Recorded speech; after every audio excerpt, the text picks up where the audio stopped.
आप सभी को मेरा नमस्कार। स्वागत करता हूँ फिर से आप लोग के आपके अपने चैनल EHS गुरु में। मैं हूँ आपका फ्रेंड एम विश्वकर्मा। तो चलिए शुरू करते हैं आज की वीडियो को और समझते हैं आज की टॉपिक को। तो आज का जो हमारा टॉपिक होने वाला है कि व्हाट इज की परफॉर्मेंस इंडिकेटर। एक KPI क्या होता है, इसके क्या क्या पार्ट्स होते हैं, लीडिंग इंडिकेटर क्या होता है, लैगिंग इंडिकेटर क्या होता है। क्योंकि आप कहीं एक एज एक्सपीरियंस्ड कहीं भी इंटरव्यू देने जाते हैं तो आपको KPI पूछा ही जाता है कि की परफॉर्मेंस इंडिकेटर क्या होता है। तो यहाँ पे हम उसके डेफिनेशन से स्टार्ट करेंगे।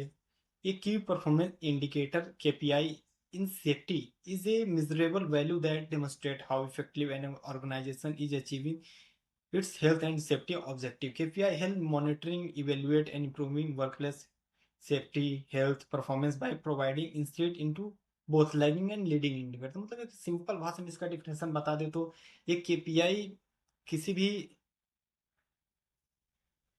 ऑर्गेनाइजेशंस को आज शो करता है कि वो कितना इफेक्टिवली अपने हेल्थ सेफ्टी ऑर्गेनाइजेशन गोल को अचीव कर रही है और उस कितना इफेक्टिवली वो काम कर रही है। उसमें दो दो इंडिकेटर होते हैं। फर्स्ट होता है अपना लीडिंग इंडिकेटर, सेकंड होता है अपना लैगिंग इंडिकेटर। तो आगे देख लेते हैं लीडिंग इंडिकेटर क्या होता है, लैगिंग इंडिकेटर क्या होता है। लीडिंग इंडिकेटर क्या होता है हम यहाँ पे देख सकते हैं, होता है इसका एक सिंपल मीनिंग से यहाँ देख लेंगे। प्रोएक्टिव मतलब हम जो सेफ्टी के लिए प्रोएक्टिव अप्रोच ले रहे हैं वो अपना लीडिंग इंडिकेटर में आ जाता है। इसमें जैसे कि हम एग्जांपल के नीचे समझ लेते हैं, number of safety audit and inspection completed. Site पे हमने कितने नंबर ऑफ सेफ्टी ऑडिट्स और इंस्पेक्शन कंप्लीट किया अपना लीडिंग इंडिकेटर में आता है। फिर number of safety training sessions conducted at site, मतलब हमने सेफ्टी ट्रेनिंग्स कितना साइट पे कंडक्ट किया वो भी अपना लीडिंग इंडिकेटर में आता है। Second, percentage of corrective action close on time, मतलब हमारे साइट पे जो भी ऑब्जर्वेशंस थे, जो भी प्रॉब्लम्स थी, वो प्रोएक्टिवली साइट पे कितना परसेंटेज क्लोज हुआ वो भी विद इन टाइम लाइन।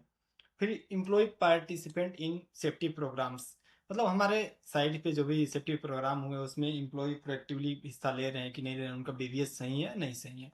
फिर उसके बाद नियर मिस रिपोर्टेड सबमिटेड, मतलब हमारे साइट पे कितना नियर मिस रिपोर्ट सबमिट हुआ कि, क्योंकि एक हम जब नियर मिस रिपोर्ट सबमिट करते हैं तो किसी भी हजार्ड्स को हम प्रोएक्टिवली बच सकते हैं। जब भी हम ऑब्जर्वेशन वगैरह अनसेफ इफेक्ट वगैरह जो भी हम रिपोर्ट करेंगे तो हम उसको प्रॉपरली साइट पे बच सकते हैं। नेक्स्ट देखते हैं अपना लैगिंग इंडिकेटर क्या होता है। लैगिंग इंडिकेटर क्या होता है, रिएक्टिव, मतलब कोई भी हजार साइट पे हो जाता है, कोई प्रॉब्लम होता है रिएक्टिव मोड में, तो उसको हम लैगिंग इंडिकेटर बोलते हैं। लैगिंग इंडिकेटर में जैसे मैंने कुछ यहाँ पे एग्जांपल सेट किए हैं। जैसे लॉस्ट टाइम इंजरी साइट पे होता है तो भी क्या है, लैगिंग इंडिकेटर में आ जाता है। यहाँ पे कोई इंसिडेंट होता है वो भी लैगिंग इंडिकेटर में आता है। फिर नंबर ऑफ फैटिलिटी साइट पे कुछ भी होते तो भी लैगिंग इंडिकेटर में आते हैं। फिर उसका डे अवे रिस्ट्रिक्टेड और ट्रांसपर्ट, मतलब ये भी अपना लैगिंग इंडिकेटर में आता है। फिर seventy days average day lost injury, कोई भी इंजरी होता है तो भी लैगिंग इंडिकेटर में आता है। कोई फर्स्ट एड होता है तो भी लैगिंग इंडिकेटर में आता है। इनकेस ऑफ कोई फायर हजार्ड्स हुआ तो भी लैगिंग इंडिकेटर में आता है। फिर उसके बाद कोई प्रॉपर्टी डैमेज हुआ तो भी लैगिंग इंडिकेटर में आता है। इनकेस ऑफ कोई वर्कमैन कंपनसेशन क्लेम हुआ तो भी अपना लैगिंग इंडिकेटर में आता है। तो दोस्तों आशा करता हूँ कि आप लोगों को लीडिंग इंडिकेटर और लैगिंग इंडिकेटर समझ में आया होगा और KPI समझ में आया होगा।